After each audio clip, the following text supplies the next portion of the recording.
জীবনে কখনো হতাশ হবেন না। জীবনে যাই হয়ে যাক না কেন কখনো হতাশ হবেন না। মনে রাখবেন আল্লাহ আপনার রব, আল্লাহ আপনার সাথে আছেন ইনশাআল্লাহ। এই সমাজ আপনাকে যেভাবে শেখায়, কিভাবে শেখায়, এই যে স্কুল, কলেজ, ইউনিভার্সিটি, চাকরি, বিয়ে, সন্তান প্রতিপালন, আর তারপর ইন্না লিল্লাহি ওয়া ইন্না ইলাইহি রাজিউন, এই তো শেখায় নাকি? সবসময় মনে রাখবেন যে আল্লাহ রাব্বুল আলামিনের পরিকল্পনাই আপনার উপরে সবচেয়ে বেশি অগ্রাধিকার যোগ্য, সমাজের পরিকল্পনা নয়।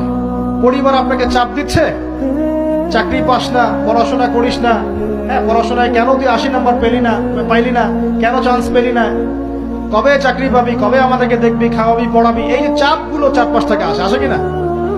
এতে করে অনেক যুবক দেখা যায় মাদকাসক্ত হয়, অনেকে দেখা যায় আত্মহত্যা করছে, ইদানিং করছে কিনা ভাই?